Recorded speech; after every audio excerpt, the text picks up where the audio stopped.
Very good morning to all of you. Well, इससे पिछले video में मैंने आपको धारामापी से आप क्या समझते हैं बताया था। साथ साथ मैंने ये भी बताया था कि धारामापी कितने प्रकार के होते हैं। तो वहां मैंने आपको बताया था कि धारामापी दो प्रकार के होते थे। एक होते थे चल कुंडल धारामापी और दूसरे होते थे चल चुंबक धारामापी। चल कुंडल धारामापी वो धारामापी होते हैं जिनमें कुंडली चलती है और चुंबक स्थिर रहती है ना। और चल चुंबक धारामापी वो धारामापी होते हैं जिनमें चुंबक चलती है और कुंडली स्थिर रहती है। क्लियर? नाम से पता चल रहा है हमें। फिर मैंने आपको बताया था चल चुंबक धारामापी जो होते हैं वो दो प्रकार के होते हैं। एक होते हैं स्पर्शज धारामापी और दूसरे होते हैं हेल्महोल्ट्ज धारामापी। और फिर मैं बताया था चल कुंडल धारामापी भी दो प्रकार के होते हैं, जिसमें से एक है निलंबित कुंडल धारामापी और दूसरा है किलकित कुंडल धारामापी। किलकित कुंडल धारामापी को हम लोग वेस्टर्न धारामापी भी कहते थे। ये सब बातें मैंने कल तक बता दी थी। और साथ साथ मैंने ये भी बोला था कि चल चुंबक धारामापी हमारे सिलेबस में नहीं है, हमारे सिलेबस में केवल चल कुंडल धारामापी है। क्लियर? तो हम लोग चल कुंडल धारामापी को ध्यान से देखेंगे। इससे पहले कि मैं चल कुंडल धारामापी की बात करूं, कुछ छोटी छोटी चीज़ें हम लोग डिस्कस करेंगे, उन्हें समझेंगे, उसके बाद हम लोग चल कुंडल धारामापी को समझेंगे। क्लियर? तो गौर से सुनिएगा सब लोग। जैसे ये कपड़ा है, इस कपड़े को हम निचोड़ते हैं, ऐसे ही निचोड़ते हैं। तो निचोड़ने के लिए मुझे एक हाथ और दूसरा हाथ, इन दोनों हाथों को विपरीत दिशा में मोड़ना पड़ रहा है। तो मैं इस कपड़े पे क्या लगा रहा हूँ? बलाघूर्ण लगा रहा हूँ, क्योंकि ये घूमने लगा। मेरे दोनों हाथों के ऐसा करने से विपरीत दिशा में घुमाने से ये कपड़ा विक्षेपित हो गया। तो इसके अंदर जो बलाघूर्ण लग रहा है वो विक्षेपक बलयुग्माघूर्ण लग रहा है। क्या लग रहा है? विक्षेपक बलयुग्माघूर्ण। लेकिन ऐसा करने से इस कपड़े के अंदर एक दूसरा आघूर्ण पैदा हो गया, जिसे हम बोल रहे हैं ऐंठन आघूर्ण, क्योंकि कपड़ा ऐंठने लगा। बोलो भैया, मैंने विक्षेपक बलयुग्माघूर्ण और लगाया तो कपड़े के अंदर ऐंठन आघूर्ण और पैदा हुआ। अब आप गौर से देखिए, अगर मैं विक्षेपक बलयुग्माघूर्ण हटाऊंगा तो ऐंठन आघूर्ण क्या करेगा? इसे तुरंत अपनी वापस ओरिजिनल पोजीशन में लाने की कोशिश करेगा। यानी ऐंठन आघूर्ण विक्षेपक बलयुग्माघूर्ण का क्या कर रहा है? विरोध कर रहा है। बोलो भैया, आप लोगों ने 11th अगर अच्छे से पढ़ा हो तो घूर्णन गति में भी न्यूटन की गति के नियम पढ़ाए होंगे आपको। एक वस्तु दूसरे वस्तु पर बलाघूर्ण लगा रही है तो दूसरी वस्तु भी पहली वस्तु पर बलाघूर्ण लगाती है। तो वही कहानी है। यानी मेरा कहने का तात्पर्य ये है कि आपने जब भी कपड़े निचोड़े होंगे, आप ऐसे विक्षेपक बलयुग्माघूर्ण लगाते हो तो कपड़े में अंटे लगते चले जाते हैं, यानी उसके अंदर ऐंठन आघूर्ण पैदा होता चला जाता है। एक स्थिति ऐसी आती है कि आप और ज्यादा ताकत लगाते हो लेकिन फिर कपड़ा घूमता नहीं है। तो इसका मतलब ये हुआ कि आप जितना विक्षेपक बलयुग्माघूर्ण लगा रहे हैं, ऐंठन आघूर्ण उतना ही उसका विरोध कर रहा है, जिसकी वजह से आप उसे और आगे नहीं घुमा पा रहे हैं। समझ पा रहे हैं? इसको बोलते हैं संतुलन की स्थिति। इस स्थिति में कपड़े में और ऐंठा लगना बंद हो जाता है।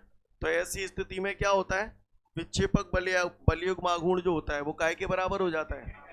ऐंठन आघूर्ण के बराबर। क्लियर? विक्षेपक बलयुग्माघूर्ण काय के बराबर हो जाता है? ऐंठन आघूर्ण के बराबर। ये बात समझ में आ रही है? यानी संतुलन की स्थिति में क्या स्थिति बनेगी? विक्षेपक बलयुग्माघूर्ण बराबर ऐंठन आघूर्ण। जो बोला आपको समझ में आया? अच्छी बात है। अगर आपको इतनी बात समझ में आ रही है तो मैं आगे की बात पे आ रहा हूं, गौर से सुनिएगा। मैंने विक्षेपक बलयुग्माघूर्ण का सूत्र पढ़ा था, टाउ बराबर NIAB sin थीटा। क्या सूत्र पढ़ा था मैंने? टाउ बराबर NIAB sin थीटा। यही तो सूत्र पढ़ा था हम लोगों ने, टाउ बराबर NIAB sin थीटा। ये हमारा सूत्र है, टाउ बराबर NIAB sin थीटा। और हमने ये भी पढ़ा है कि थीटा जो कोण है वो चुंबकीय क्षेत्र की तीव्रता और क्षेत्रफल सदिश के बीच का कोण है। क्लियर? अब आप गौर से देखिए, ये मैंने चुंबक है, ये चुंबक का उत्तरी ध्रुव है, ये चुंबक का दक्षिणी ध्रुव है। क्लियर? चुंबक के जो दो ध्रुव हैं मैंने घोड़े के नाल की आकृति के काटे हैं या अवतलाकार काटे हैं। कुछ लोग इसे अवतल बेलनाकार भी बोलते हैं। अवतल बेलनाकार क्यों बोल रहे हैं? क्योंकि एक ऐसे है, एक ऐसे है और एक ऐसे है, और ये दोनों बहुत पास पास रखे, तो अवतलाकार तो है ही है, साथ में ऐसा नहीं लग रहा बेलन टाइप की आकृति बन रही है। क्लियर? तो अवतल बेलनाकार भी बोल देते हैं। सीन क्लियर है सभी को? तो पूछ लेता है कई बार कि ये ध्रुव अवतलाकार क्यों काटे हैं, ध्रुव अवतलाकार क्यों काटे हैं, तो उसका कारण समझे क्यों काटे हैं। होता क्या है, इन दोनों ध्रुवों के बीच में एक नरम लोहे की क्रोड भी होती है। काय की क्रोड होती है? नरम लोहे की क्रोड। अब हमें मालूम है कि चुंबकीय, जैसे ये चुंबक के दो ध्रुव हैं तो यहाँ चुंबकीय बल रेखाएं होंगी, और चुंबकीय बल रेखाएं उत्तरी ध्रुव से दक्षिणी ध्रुव की ओर जाती हैं। तो उत्तरी ध्रुव से चुंबकीय बल रेखाएं ऐसे निकली, तो ये चुंबकीय बल रेखाएं सबकी सब कहाँ की तरफ केंद्रित हो रही हैं? केंद्र की तरफ। बोलो भैया। अच्छा, उत्तरी ध्रुव से निकलती हैं, दक्षिणी ध्रुव पे जाती हैं, तो दक्षिणी ध्रुव पे ये ऐसे जाएंगे। बोलो भैया, सही जा रहा हूं मैं? आपको ऐसा नहीं लग रहा कि यहां पर चुंबकीय बल रेखा कहीं ना कहीं बीच में इकट्ठी हो रही है और फिर ऐसे जा रही हैं? बोलो भैया। तो ऐसा करने से समस्त चुंबकीय बल रेखाएं बीच में इकट्ठी हो रही हैं। बीच में चुंबकीय बल रेखाएं इकट्ठी हो जाएंगी तो बीच में चुंबकीय क्षेत्र की तीव्रता क्या हो जाएगी? बढ़ जाएगी। और चुंबकीय क्षेत्र की तीव्रता बढ़ जाएगी तो इस पे लगने वाला बलागुण बढ़ जाएगा। जो बोला आपको पल्ले बढ़ा, सभी को क्लियर है यहां तक? तो यहां पर चुंबकीय बलागुण बढ़ जाएगा। चुंबकीय बलागुण जितना ज्यादा बढ़ेगा कुंडली उतनी ही बढ़िया घूमेगी। जो बोल रहा हूं समझ में आ रहा है? अच्छी बात है। यहां पर चुंबक के दो ध्रुव अवतलाकार काटने से इन दोनों ध्रुवों के बीच में चुंबकीय क्षेत्र की तीव्रता बढ़ जाती है। क्लियर? चुंबकीय बल रेखाएं त्रिज्यीय हो जाती हैं। कैसी हो जाती हैं? त्रिज्यीय का मतलब समझे, त्रिज्या के रूप में। जैसे ऐसा नहीं लग रहा जैसे ये पूरा व्रत है और ये इसका केंद्र हो गया, ये सब त्रिज्या के रूप में हो गई। बोलो भैया, यस और नो? तो इसको बोलते हैं चुंबकीय बल रेखाएं कैसी हो गई? त्रिज्यीय हो गई। क्लियर? जो बोल रहा हूं समझ में आ रहा है? अच्छी बात है। यहां पर हम दोनों ध्रुवों के बीच में नरम लोहे की क्रोड भी रखते हैं। नरम लोहे की क्रोड अगर कोई पूछे क्यों रखते हैं, तो बोलना नरम लोहे की क्रोड इसलिए रखते हैं क्योंकि दोनों चुंबकीय क्षेत्र में जब कोई नरम लोहा रखा जाता है तो उस नरम लोहे के अंदर भी चुंबकीय गुण पैदा हो जाते हैं। कैसे हो जाते हैं ये अब लोग अगले चैप्टर में पढ़ेंगे। क्लियर है? तो आप कोई बोले कि दोनों ध्रुवों के बीच में नरम लोहा क्यों रखते हैं, तो भैया नरम लोहा इसलिए लगते हैं क्योंकि चुंबकीय क्षेत्र में नरम लोहा रख देने से उसके अंदर चुंबकशीलता का गुण आ जाता है, चुंबकीय क्षेत्र की तीव्रता और अधिक हो जाती है, और चुंबकीय क्षेत्र की तीव्रता जितनी अधिक होगी बलागुण उतना ही अधिक लगेगा। जो बोल रहा हूं समझ में आ रहा है? आगे बढ़ते हैं। यहां पर हम लोग एक एल्यूमिनियम की फ्रेम का भी इस्तेमाल करते हैं। काय का इस्तेमाल करते हैं? अभी जब करेंगे तब देखेंगे, पर मेरी बात को ध्यान से सुनना।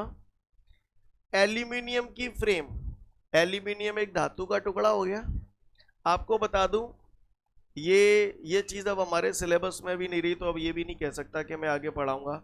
वैसे हम इसे विद्युत चुंबकीय प्रेरण आगे एक चैप्टर आएगा उसमें पढ़ाते थे, वहां भंवर धाराओं का कॉन्सेप्ट है, पर भंवर धाराएं अब आपके सिलेबस में रही नहीं तो पढ़ाने का भी कोई मतलब नहीं है। तो यहाँ बस मोटा मोटा समझ लो, जब कोई धातु का टुकड़ा किसी परिवर्तनशील चुंबकीय क्षेत्र में गति करता है, क्लियर? कोई धातु का टुकड़ा किसी ऐसे चुंबकीय क्षेत्र में गति कर रहा है जहां चुंबकीय क्षेत्र मतलब धातु के टुकड़े से संबंधित चुंबकीय क्षेत्र जो है वो कभी बढ़ रहा है कभी घट रहा है, यानी बार बार बदल रहा है, तो ऐसी स्थिति में उस धातु के टुकड़े के अंदर प्रेरित धाराएं उत्पन्न हो जाती हैं। इन प्रेरित धाराओं को हम लोग भंवर धाराएं कहते हैं। क्या कहते हैं?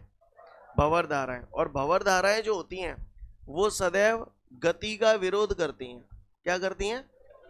अब आप बताओ, भंवर धाराएं अगर गति का विरोध करेंगी तो किसी चलती हुई चीज को रोक देंगी। क्लियर है? भंवर धाराएं गति का विरोध करेंगी तो किसी चलती हुई चीज को रोक देंगी। जो बोल रहा हूं आपको पल्ले पड़ रहा है? आपको ये कॉन्सेप्ट याद रखना है। जब कोई धातु का टुकड़ा किसी चुंबकीय क्षेत्र में गति करता है तो चुंबकीय क्षेत्र में परिवर्तन के कारण उसके अंदर भंवर धाराएं पैदा हो जाती हैं, और भंवर धाराएं सदैव गति का विरोध करती हैं। जो बोल रहा हूं पल्ले पड़ रहा है? एक और बात, अभी आपने बोला था कि कपड़ा है ऐसे आप निचोड़ रहे हो तो उस पर विक्षेपक बलयुक्त मागुण लग रहा है। घुमाता चला जा रहा हूं, एक स्थिति ऐसी आएगी जिसे हम संतुलन की स्थिति कहते हैं। संतुलन की स्थिति में विक्षेपक बलयुक्त मागुण काय के बराबर हो जाएगा? ऐंठन आगुण के बराबर हो जाएगा। ठीक है? ऐंठन आगुण का एक सूत्र होता है C5। क्या? C5 याद रखना है। ऐंठन आगुण आगे जाके जब हायर स्टडी करेंगे तो आपको पता चलेगा। यहाँ C जो है उसे ऐंठन दृढ़ता बोलते हैं। ये अलग अलग पदार्थों के लिए फिक्स होती है, नियत होती है। क्लियर? और फाई को हम लोग बोलते हैं ऐंठन कोण। क्या बोलते हैं? ऐंठन कोण। अभी करेंगे तो क्लियर होगा आपको। जितनी बातें बोली समझ में आई? अच्छा, यहाँ पर चुंबकीय बल रेखाएं जो है वो त्रिज्यीय हो रही हैं, तो थोड़ा ध्यान से देखना आप सब लोग। जैसे मैंने दोबारा से ये चित्र बनाया, ये चुंबकीय क्षेत्र है, ठीक है जी। चुंबकीय बल रेखाएं उत्तरी ध्रुव से दक्षिणी ध्रुव की ओर निकल रही हैं, तो ऐसे निकाल दो, बोले भैया। तो चुंबकीय क्षेत्र की दिशा ऐसे हो गई। जो बोल रहा हूं आपको समझ में आ रहा है?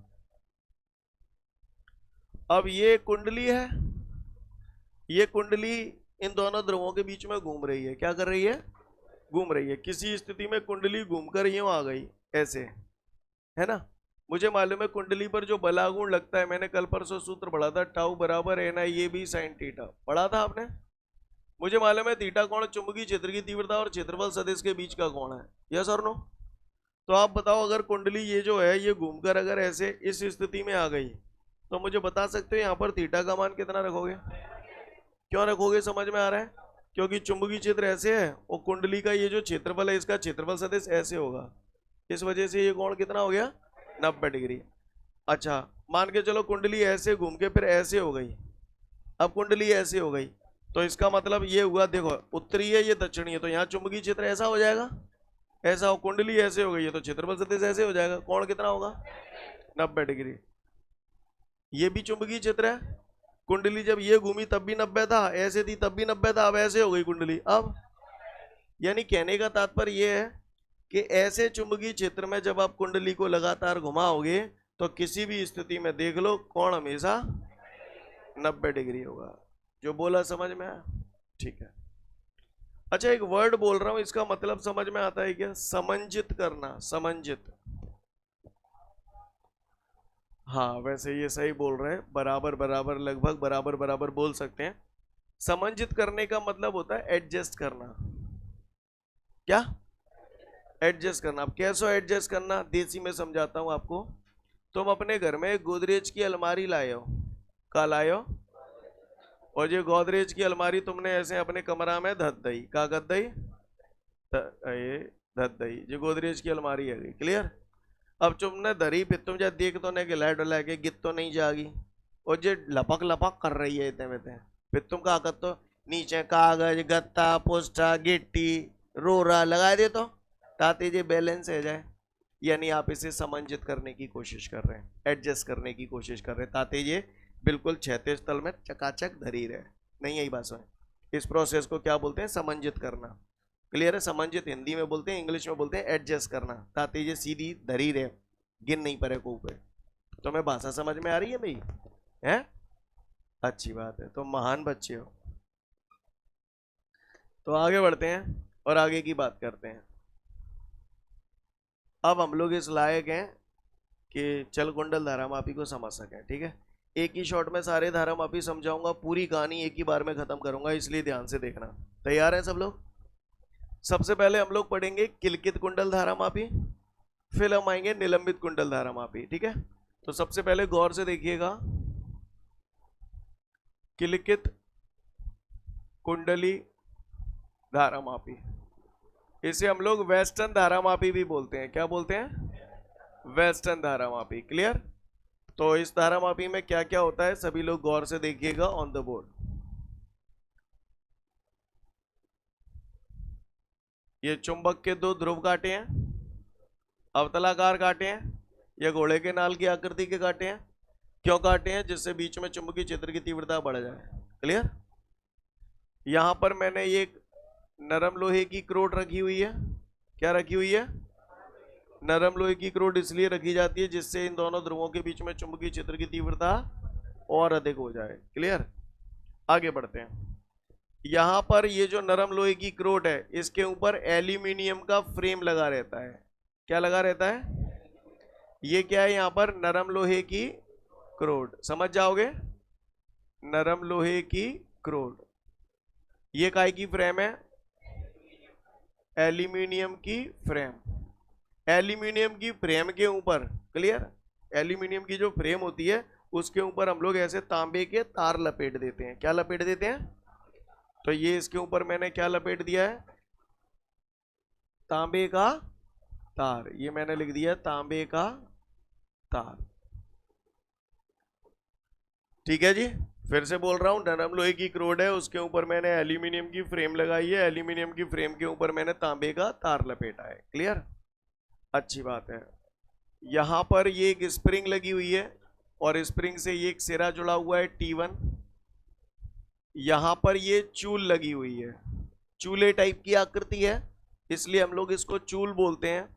यहां पर हमने इसको क्या कर दिया, फिक्स कर दिया। फिक्स कर दिया इसका मतलब यहां से ये हिलेगी डुलेगी नहीं, समझ गए? इसी तरीके से यहां पर आए तो यहां पर भी एक स्प्रिंग लगी हुई है और यहां पर दूसरा सिरा है T2 और यहां पर भी हमने इसे चूल के साथ फिक्स कर दिया। ऐसे भी बोल सकते हैं या फिर हम बोल सकते हैं यहां पर हमने इसे किलकित कर दिया। किलकित यानी कील गाड़ कर जड़ दिया इसको, ताते जाते हिलेगी डुलेगी नहीं। जो बोल रहा हूं समझ में आ रहा है? इस पूरे यंत्र को एक अचुंबकीय पदार्थ के बॉक्स के अंदर हम लोग बंद कर देते हैं। अचुंबकीय पदार्थ के बॉक्स के अंदर बंद इसलिए करते हैं जिससे बाहरी चुंबकीय क्षेत्र का इस पर कोई प्रभाव ना पड़े, क्योंकि हमारे चारों तरफ चुंबकीय क्षेत्र होता है तो वो इस पर कहीं ना कहीं प्रभाव डालेगा। तो बाहरी चुंबकीय क्षेत्र का इस पर कोई प्रभाव ना पड़े, इसलिए हम इसे अचुंबकीय पदार्थ के बॉक्स के अंदर बंद कर देते हैं। इसके नीचे 3 पेच लगे रहते हैं जिन्हें हम लोग समतलकारी पेच बोलते हैं। अब आप बताओ समतलकारी पेच क्यों बोल रहे होंगे? क्योंकि इन पेच का काम इसको समतल करना है। जैसे गोदरेज की अलमारी बताई थी ना, तो जहां में ऐसे नट बोल्ट लगे रहते हैं, मैंने कर्रो ढीलो करके चाहे सेट कर सकते हो ताकि ये बिल्कुल समतल बनो रहे। नहीं यही बात समझ? आजकल तो मोबाइल का जमाना है, ट्राईपोड देखे होंगे, ट्राईपोड में नीचे 3 टांगे लगी रहते हैं, बिना कर्रो ढीलो करके टांगन ने बड़ो छोटो कर सकते ताकि वो कोई जगह ढंगते टेके जाए। नहीं यही बात समझ? इसी तरीके से यहाँ पर ये समतलकारी पेच लगे रहते हैं। जो बोल रहा हूं समझ में आ रहा है? यहां पर एक संकेतक लगा रहता है और संकेतक के साथ एक वृत्तीय पैमाना होता है। यहाँ पर क्या होता है? वृत्तीय पैमाना। इस पे नंबर डले होते हैं 0, 5, 10, ऐसे इधर 5, 10, समझ पा रहे हैं? और यहाँ 2 पिनें लगी रहती हैं, इन पिन को बोलते हैं स्टॉप पिन। क्या बोलते हैं? Stop pin. स्टॉप पिन का काम क्या होगा? इस संकेतक को रोकने का होगा। स्टॉप माने रोकना। ये संकेतक को इधर आगे जाने से रोकेंगे, यहाँ पर नीचे गिरने से रोकेंगे। संकेतक इस स्केल पे, इस वृत्तीय पैमाने पे ही घूम पाएगा। क्लियर? तो ये पूरा हमारा बना है चल कुंडल धारा मापी। कौन सा वाला है ये? किलकित कुंडल धारा मापी, या इसे वेस्टर्न धारा मापी भी कहा जाता है। अब आप समझने की कोशिश करिएगा इसमें होता क्या है। ये 2 सिरे हैं, एक सिरे से धारा आई, स्प्रिंग में घूमते हुए यहाँ आई, यहाँ से कुंडली में घूमी, तांबे का जो तार लिपटा हुआ है, तांबे के तार से लिपट के घूमते हुए फाइनली ऐसे आई और यहाँ से होती हुई वापस चली गई। यानी यहाँ से धारा आई, इसमें से होते हुए धारा गई। आपको याद है 2-3 दिन पहले आपने ये चित्र पढ़ा था? बोलो। वो आपने बीच में ऐसे कुंडली रखी थी, फिर आपने बताया था जा पे बल यहाँ लग रहा हो, बा पे बल यहाँ लग रहा हो, ता वजह तेज घूम रही है। यही चीज, यही चित्र है। गौर से देखो, ये चुंबकीय क्षेत्र जो पैदा हो रहा है वो चुंबकीय ध्रुवों की वजह से हो रहा है, पहली बात। दूसरी बात, ये जो आयताकार कुंडली आप देख रहे हो, एल्यूमिनियम की फ्रेम पे ये मैंने आयताकार कुंडली लपेटी है। अब बताओ, जब तुमने वहां पे धारा बनाई थी तो वहां तो डायरेक्ट बना दी, लेकिन आई कहाँ थे ये धारा जीतते आ रही है। नहीं यही बात समझ? अब ये धारा जनते आए जाएगी, जब तांबे के तारन में जो ये घूमेगी धारा, तो जहाँ पे कहा लगेगा, बलयुग्म आघूर्ण लगेगा, और जो घूमेगी तो ऐसे बलयुग्म आघूर्ण को क्या बोलेंगे? विक्षेपक बलयुग्म आघूर्ण। क्या बोलेंगे इसको? विक्षेपक बलयुग्म आघूर्ण। और जब इस पे विक्षेपक बलयुग्म आघूर्ण लगेगा तो जाहिर सी बात है जब ये घूमेगी तो इनमें अंटा लगेंगे, यानी इसके अंदर ऐंठन आघूर्ण पैदा हो जाएगा। क्लियर? अब कुंडली घूमत जा रही है तो विक्षेपक बलयुग्म आघूर्ण लग रहा है और इसमें ऐंठन पैदा हो रही है तो ऐंठन बल आघूर्ण भी लग रहा है।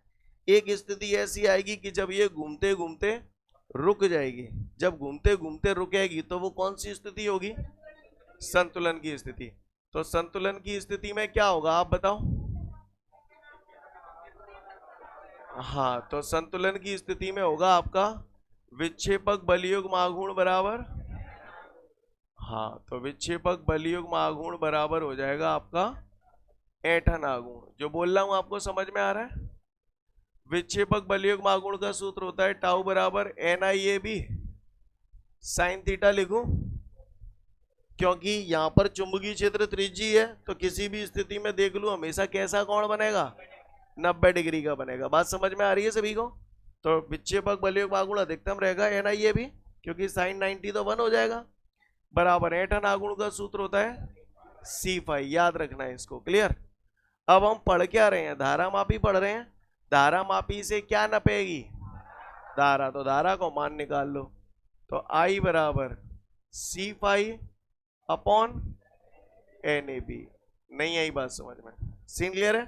C5 upon NAB। यहां पर C ऐंठन दृढ़ता है, ये अलग अलग पदार्थों की अलग अलग होती है, फिक्स होती है, यानी कि एक नियतांक है। N फेरों की संख्या, तो कुंडली में फेरों की संख्या भी फिक्स होगी, तो वो भी एक नियतांक है। A क्षेत्रफल, तो क्षेत्रफल भी नियत रहेगा। B चुंबकीय क्षेत्र की तीव्रता, तो वो भी नियत है। क्लियर?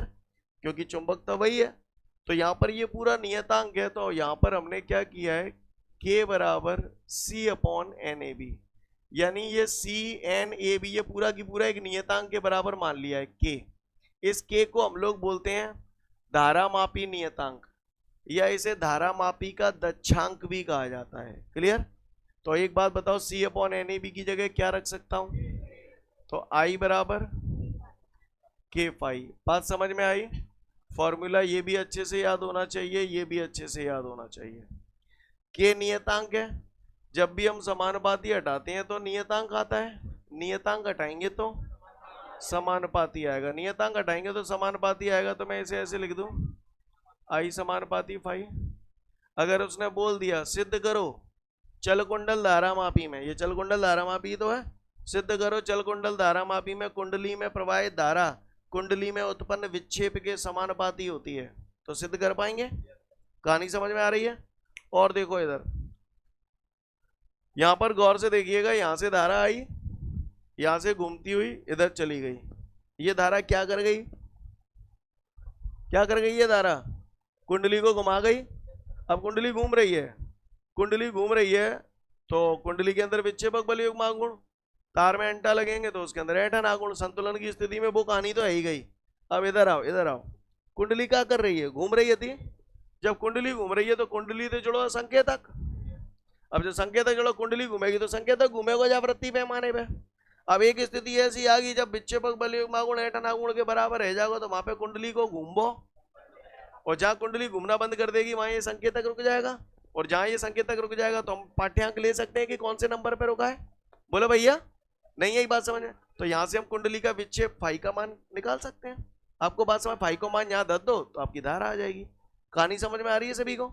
क्या सीन चल रहा है? सीन क्लियर है? इसको बोलते हैं हम लोग किलकित कुंडल धारामापी या फिर वेस्टर्न धारामापी, और इसका सिद्धांत ये है। क्लियर है? ज्यादा उम्मीद नहीं है मुझे आपसे, ये दोनों सूत्र अच्छे से टकाटक याद होने चाहिए। क्लियर है? अब बात आती है निलंबित कुंडल धारामापी। हालांकि निलंबित कुंडल धारामापी पहले आया था, किलकित कुंडल धारामापी बाद में आया था, पर निलंबित कुंडल धारामापी में कुछ दोष थे, इसकी वजह से इसका सुधार होकर किलकित कुंडल धारामापी आया था। अब मैं यहाँ पर साइड में निलंबित कुंडल धारामापी की बात कर रहा हूँ, गौर से देखिएगा। ये समझ में आ गया आपको? आ जाओ, तो सेम टू यू है, कोई खास ज्यादा फर्क नहीं है, एक जैसा ही है लगभग। इधर देखो, बताओ जरा ये क्या है?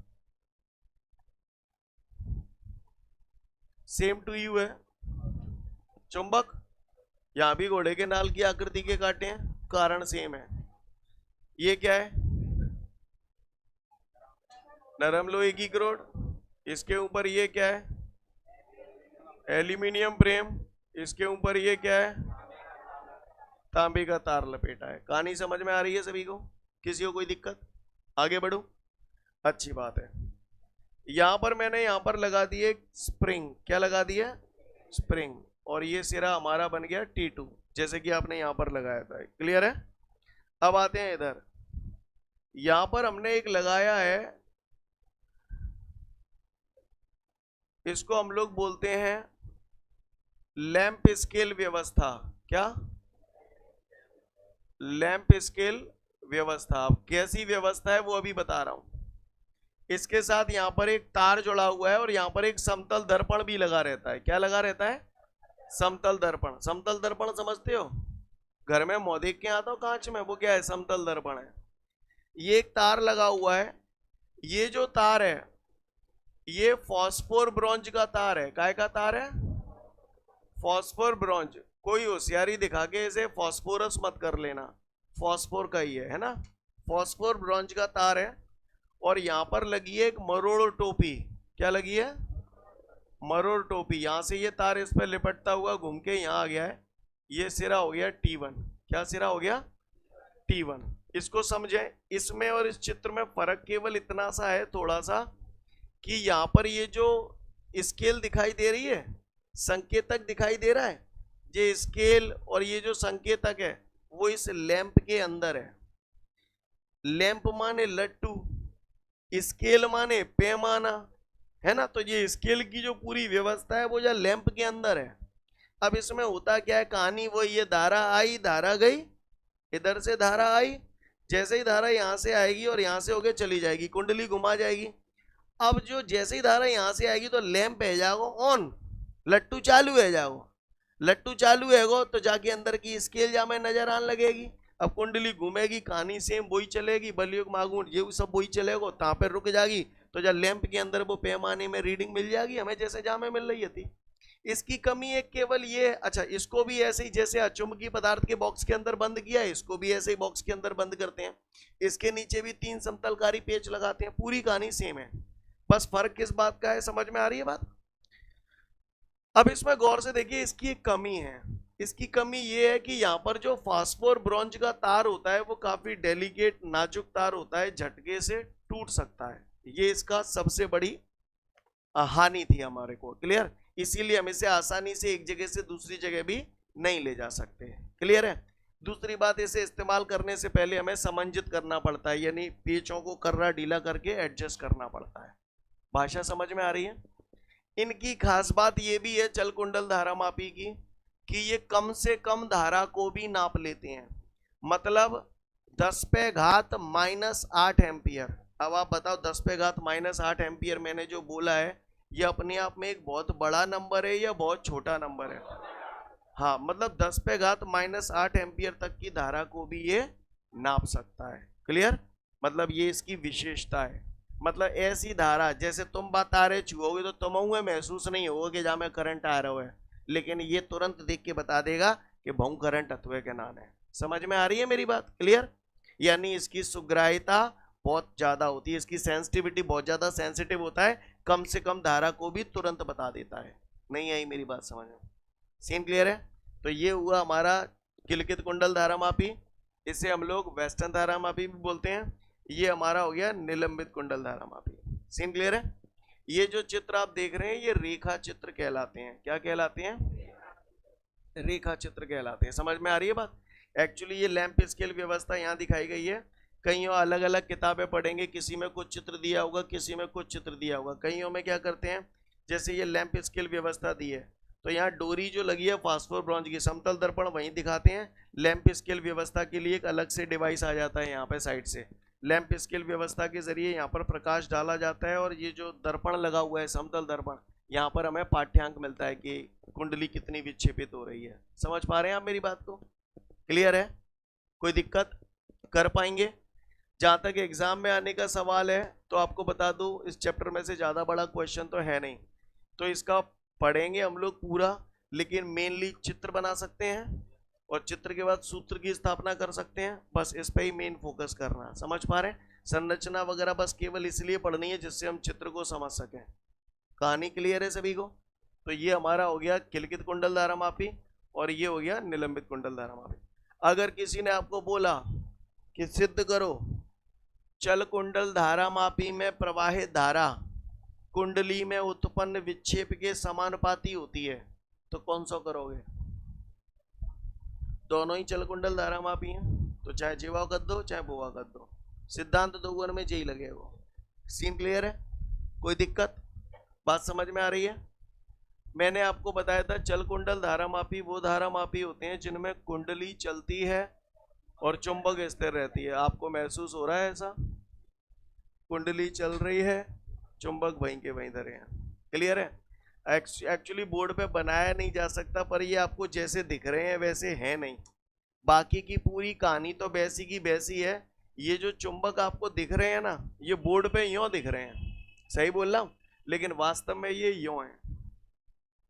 बाकी पूरा आइटम सेम है, लेकिन ये यूं है। सीन क्लियर है? बात समझ में आ रही है? बोलो भैया। हाँ, ये कैसे हैं ध्रुव? ऐसे रखे हैं। अब बोर्ड पे ऐसे चित्र बनाया जा सकता है क्या? नहीं बनाया जा सकता, लेकिन वास्तव में ये यूं रखे हैं। समझो थोड़ा सा। ये उत्तरी ध्रुव हो गया, ये दक्षिणी ध्रुव हो गया। चुंबकीय बल रेखाएं कैसे निकलेंगी? ऐसे निकलेंगी। अच्छा, कुंडली ऐसे ही रखी है जैसे दिख रही है, समझना मेरी बात को। ये कुंडली रखी है, ये उत्तरी ध्रुव हो गया, ये दक्षिणी ध्रुव हो गया। अब देखो चुंबकीय बल रेखा ऐसे जा रही है। अब बताओ इस क्षेत्रफल का क्षेत्रफल सदिश कैसे होगा? ऐसे हो गया। कितने डिग्री कोण हो गया? 90 का। समझ में आई मेरी बात? अब बताओ, मान के चलो चुंबक कुंडली घूम के ऐसे हो गई है, ये उत्तरी ध्रुव, ये दक्षिणी ध्रुव। अब बताओ कुंडली घूम के ऐसे हो गई है और अवतलाकार कटे हैं ये, तो चुंबकीय क्षेत्र यहाँ होगा। बोलो भैया, क्रॉस में होगा। समझना पड़ेगा आपको, 3D चित्र है। कुंडली ऐसी है, क्षेत्रफल सदिश इसका कितना डिग्री कोण हो गया? 90 डिग्री। कहानी समझ में आ रही है? मतलब जो चुंबक ऐसे दिख रहे हैं ना, उनको आप ऐसे मत समझना, उनको कैसे समझना? ऐसे। सीन क्लियर है? शांत मन से पढ़ लो, पूरा समझ जाओगे आप लोग।